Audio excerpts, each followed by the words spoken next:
আসসালামু আলাইকুম। বাংলা সংবাদে সবাইকে স্বাগত জানাচ্ছি আসিফুর রহমান সাগর। শুরুতেই সংবাদ শিরোনাম। বাংলাদেশের সর্বশেষ গুরুত্বপূর্ণ আপডেট সংবাদে আপনাকে স্বাগত। শুরুতেই সংবাদ শিরোনাম, পরে বিস্তারিত। প্রথমে জানাবো আমাদের হাতে থাকা সর্বশেষ গুরুত্বপূর্ণ সবথেকে তাজা আপডেট সংবাদ। দাবি না মানলে ৩ নভেম্বর নতুন কর্মসূচি ঘোষণা, বললেন জামাতের সহকারী সেক্রেটারি।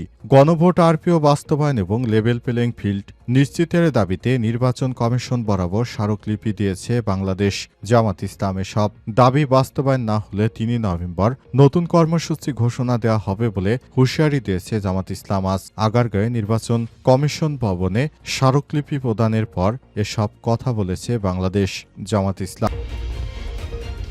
এরপর জানাবো এবার এমপিওভুক্ত শিক্ষকদের জবাবদিহিতার আওতায় নিয়ে আসা হচ্ছে, বললেন শিক্ষা উপদেষ্টা।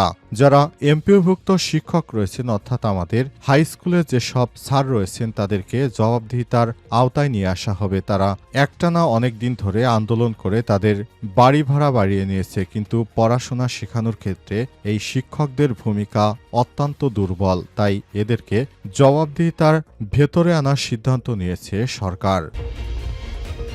এদিকে শেখ হাসিনা শেখ রেহানা পরিবারের বিরুদ্ধে ৩ মামলায় ৫৪ জনের সাক্ষ্য গ্রহণ শেষ।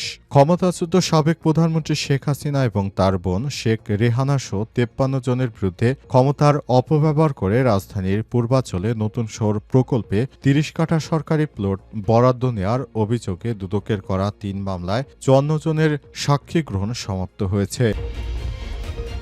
এবারে জানাবো বাবা হারালেন মোহাম্মদ এ আরাফাত। বাবা হারালেন কার্যক্রম নিষিদ্ধ আওয়ামী লীগ নেতা ও সাবেক তথ্য প্রতিমন্ত্রী মোহাম্মদ এ আরাফাত। গত ২৮ অক্টোবর সকাল ৭টা ৩০ মৃত্যু হয়েছে তার বাবা মোহাম্মদ সেতাবউদ্দিনের। মৃত্যুকালে তার বয়স হয়েছিল ৮৪ বছর। এই তথ্য নিশ্চিত করেছেন মোহাম্মদ এ আরাফাত নিজে।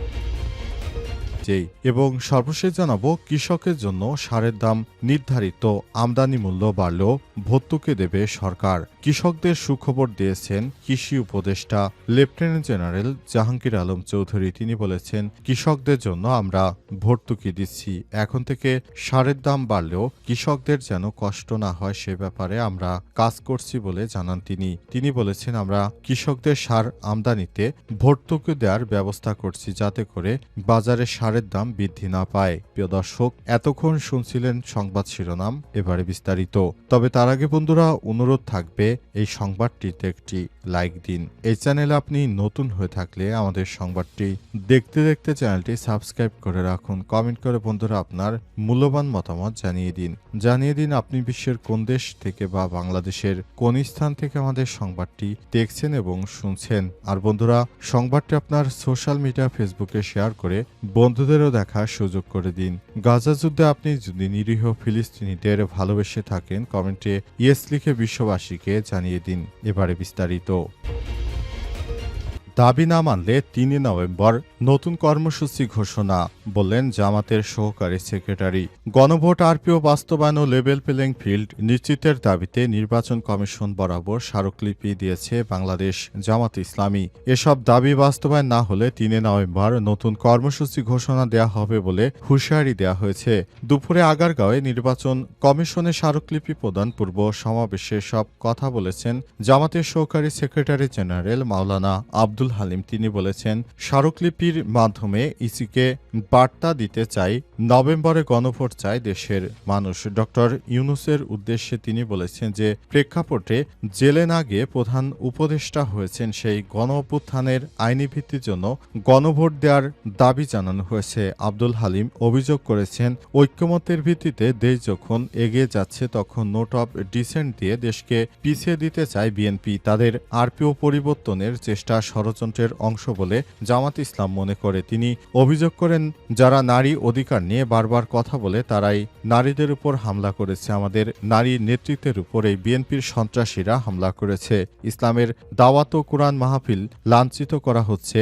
জামাত ইসলামের নারী সদস্যদের শুধুমাত্র এই বিএনপির সন্ত্রাসীদের দ্বারাই এটি সম্ভব। নারী অধিকার প্রশ্নে কোনো ছাড় দেওয়া হবে না। সব হামলাকারীদের দ্রুত গ্রেপ্তার করে লেভেল প্লেইং ফিল্ড নিশ্চিত করতে হবে। সমাবেশে আরও বক্তব্য দেন ঢাকা ১৩ আসনের জামাতের মনোনীত প্রার্থী সহ কেন্দ্র নেতারা। তারা বলেন, বারবার নোট অব ডিসেন্ট দেয় জনগণ বিএনপিকে নোট অব ডিসেন্ট দিয়ে দিয়েছে। সুতরাং বিএনপি এখন যত যাই বলুক, তাদেরকে দেশের মানুষ তাদের কাছ থেকে মুখ ফিরিয়ে নিয়েছে। এটি জীবন্ত একটি অধ্যায়, কারণ এই বিএনপি নামক সন্ত্রাসী দলকে মানুষ এর আগেও ভোট দিয়েছিল, কিন্তু তারা কাঙ্ক্ষিত বাংলাদেশ গড়ে তুলতে পারেনি। তারা শুধু দেশ থেকে বিদেশে পাচার করেছে, দুর্নীতিতে চ্যাম্পিয়ন করেছে বাংলাদেশকে। সুতরাং এই বিষয়গুলো এখন জনগণ জানে, এখন তাদেরকেই নোট অব ডিসেন্ট দিয়েছে দেশের সাধারণ মানুষ। এমপিওভুক্ত শিক্ষকদের জবাবদিহিতার আওতায় আনা হবে বলেন শিক্ষা উপদেষ্টার সিআর আবরার। এমপিওভুক্ত বিদ্যালয়ে যেসব শিক্ষক ক্লাস বাদ দিয়ে তারা নানা কাজে ব্যস্ত হবে এবং যারা পড়াশোনা বাদ দিয়ে ক্লাস ফাঁকি দেওয়ার চেষ্টা করছেন, সেসব শিক্ষকদের বিরুদ্ধে কঠোর ব্যবস্থা নেবে সরকার। ইতিমধ্যেই এজন্য সরকারের পক্ষ থেকে ব্যাপক প্রস্তুতি গ্রহণ করা হয়েছে। যারা ক্লাসে না এসে নিজের ব্যক্তিগত কাজ করবেন এবং যারা বিদ্যালয়ে না এসে বরং প্রাইভেট পড়ানো, তারপর নানা রকম কর্মকাণ্ড করার জন্য যারা কাজ করছে, তাদের বিরুদ্ধে সরকার এখন থেকে জবাবদিহিতামূলক একটি ব্যবস্থা গড়ে তোলার জন্য সিদ্ধান্ত নিয়েছে। সরকারের পক্ষ থেকে ইতিমধ্যে এ বিষয়ে জানানো হয়েছে। প্রতিটি সরকারি চাকরিতে যেভাবে জবাবদিহিতার আওতায় নিয়ে আসা হয়, শিক্ষকদেরও একইভাবে জবাবদিহিতার আওতায় নিয়ে আসতে হবে। তাহলে শিক্ষার মান অবশ্যই ভালোর দিকে যাবে। আমাদের শিক্ষা ব্যবস্থার কাঠামো বিগত 17 বছর ধরে একদম ধ্বংসের দ্বার প্রান্তে নিয়ে গেছে। এই ভাঙাচোরা শিক্ষা ব্যবস্থা সংস্কারের কোনো বিকল্প নেই। তাই শিক্ষকদের ব্যাপারে এখন থেকে সরকারের কঠোর হওয়া ছাড়া আর কোনো বিকল্প পথ নেই বলে মনে করেন সিআর আবরার। তাই তিনি এই বিষয়টি জানিয়েছেন যে এখন থেকে এমপিভুক্ত যেসব শিক্ষকরা আছেন, তাদের চাকরি জীবনে তারা যেন কোনোভাবেই ক্লাস বা পড়াশোনায় ফাঁকি দিতে না পারে, সেজন্য তাদেরকে জবাবদিহিতার আওতায় নিয়ে আসার জন্য সরকার চেষ্টা চালাচ্ছে। হাসিনা সহ রেহানা পরিবারের বিরুদ্ধে 3 মামলায় 54 জনের সাক্ষ্য সমাপ্ত। ক্ষমতাচ্যুত সাবেক প্রধানমন্ত্রী শেখ হাসিনা ও তার বোন শেখ রেহানা সহ 53 জনের বিরুদ্ধে ক্ষমতার অপব্যবহার করে রাজধানীর পূর্বাচল নতুন শহর প্রকল্পে 30 কাঠা সরকারি প্লট বরাদ্দ নেয়ার অভিযোগে দুদকের করা 3 মামলায় 54 জনের সাক্ষ্য গ্রহণ সমাপ্ত হয়েছে। মামলাগুলো আরও অভিযুক্ত রয়েছে শেখ হাসিনার বোন শেখ রেহানার মেয়ে টিউলিপ রিজওয়ানা সিদ্দিক, আজমিনা সিদ্দিক ও ছেলে রাদন মুজিব সিদ্দিক। এর মতো শেখ রেহানা ও শেখ হাসিনা সহ 17 জনের বিরুদ্ধে দায়ের করা মামলায় সাক্ষ্য শেষ হয়েছে 19 জনের। এই মামলার মোট চার্জশিটভুক্ত সাক্ষী 26 জন। আজমিনা সিদ্দিক ও শেখ হাসিনা সহ 18 জনের বিরুদ্ধে দায়ের করা মামলায় সাক্ষ্য শেষ হয়েছে 16 জনের। এ মামলায় মোট চার্জশিটভুক্ত সাক্ষী 22 জন। এদিকে রাদন মুজিব সিদ্দিক ও শেখ হাসিনা সহ 18 জনের বিরুদ্ধে করা মামলার সাক্ষ্য শেষ হয়েছে 19 জনের। এই মামলায় মোট চার্জশিটভুক্ত সাক্ষী 28 জন। বৃহস্পতিবার 30 অক্টোবর ঢাকার বিশেষ জজ 4-এর বিচারক রবিউল আলমের আদালতে পৃথক 3 মামলার সাক্ষ্য গ্রহণের জন্য দিন ধার্য ছিল। এদিন রাষ্ট্রপক্ষ সাক্ষ্য গ্রহণ পেছানোর জন্য সময়ের আবেদন করেন। আদালত সময়ের আবেদন মঞ্জুর করে আগামী 2 নভেম্বরের দিন ধার্য করেছেন। আদালতের পেশকার বেলাল উদ্দিন বাসুসকে বিষয়টি নিশ্চিত করেছেন। শেখ রেহানার বিরুদ্ধে ক্ষমতার অপব্যবহার ও অনিয়মের মাধ্যমে পূর্বাচলে নতুন শহর প্রকল্পের 10 কাঠা প্লট বরাদ্দ নেয়ার অভিযোগে গত 13 জানুয়ারি মামলা দায়ের করে দুদকের উপপরিচালক সালাউদ্দিন। মামলায় টিউলিপ রিজওয়ানা সিদ্দিক ও শেখ হাসিনা সহ 15 জনকে আসামি করা হয়। মামলাটির তদন্ত শেষে গত 10 মার্চ আরও 2 আসামি সহ মোট 17 জনের বিরুদ্ধে আদালতে চার্জশিট দাখিল করে তদন্তকারী কর্মকর্তা আফনান জান্নাত কেয়া। বাবা হারালেন মোহাম্মদ এ আরাফাত।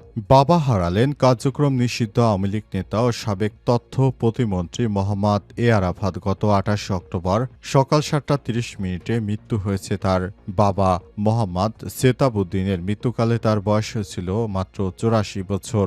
এই তথ্য নিশ্চিত করেছেন এ আরাফাত নিজেই। বৃহস্পতিবার 30 অক্টোবর দুপুর 3:25 নিজের ভেরিফাইড ফেসবুক আইডিতে এক পোস্টে তিনি এসব কথা লিখেছেন। প্রসঙ্গত হজরত মোহাম্মদ আরাফাত দ্বাদশ জাতীয় সংসদ নির্বাচনে ঢাকা ১৭ আসন থেকে সংসদ সদস্য নির্বাচিত হয়েছিলেন। পরে সাবেক প্রধানমন্ত্রী শেখ হাসিনা তাকে তার সংসদ নির্বাচনে ঢাকা ১৭ আসন থেকে সংসদ সদস্য নির্বাচিত করেছিলেন। পরে সাবেক প্রধানমন্ত্রী শেখ হাসিনা তাকে তার মন্ত্রিসভায় তথ্য প্রতিমন্ত্রীর দায়িত্ব দিয়েছিলেন। ক্ষমতায় থাকাকালীন এমন কোনো অপকর্ম নেই যা এই কুখ্যাত আরাফাত করেনি। আরাফাত সে সময় হিরো আলমের সঙ্গে প্রতিদ্বন্দ্বিতা করেছিলেন। কতটা হাস্যকর একটি ঘটনা যে হিরো আলমের মতো একজন পাগল ছাগল তার বিরুদ্ধে নির্বাচনে দাঁড়িয়েছিল এবং সেটি ঢালাওভাবে প্রচার করেছিলেন এবং তিনি দেখিয়েছিলেন ঢাকার মানুষ তাকে ভোট দিয়ে নির্বাচিত করেছে, কিন্তু প্রকৃতপক্ষে এই আরাফাতকে কেউ আসলে ভোটই দেয়নি। বিনা ভোটের জীবনে প্রথমবার নির্বাচন করে তিনি মন্ত্রী পর্যায়ে চলে গিয়েছিলেন। এরপর অন্তর্বর্তীকালীন সরকারের প্রধান উপদেষ্টা দায়িত্ব গ্রহণের আগে তিনি শেখ হাসিনার পতনের পরপরই দেশ ছেড়ে ভারতে পালিয়ে গেছে এবং ভারতে পালিয়ে যাবার পর তিনি দেশের বিরুদ্ধে প্রতিনিয়ত নানা রকম উস্কানি মন্তব্য দিচ্ছেন এবং নানাভাবে আরাফাত দেশের মানুষকে ভয় দেখানোর চেষ্টা করছেন। তারা মনে করছেন যে তারা ক্ষমতায় আবার আসতে পারবেন এবং তারা নাকি এদেশের মানুষদের বিচারের আওতায় নিয়ে আসবে ইত্যাদি প্রতিনিয়ত তার ফেসবুকে হুমকি ধামকি দিয়ে অব্যাহত রেখেছে। তবে সেদিন আরাফাত এবং তৎকালীন বাংলাদেশের সুপ্রিম কোর্টের প্রধান বিচারপতি উবাইদুল হাসান তারা অন্তর্বর্তীকালীন সরকারের প্রধান উপদেষ্টাকে নিয়ে কু করার ষড়যন্ত্র করেছিল। তবে সেনাবাহিনী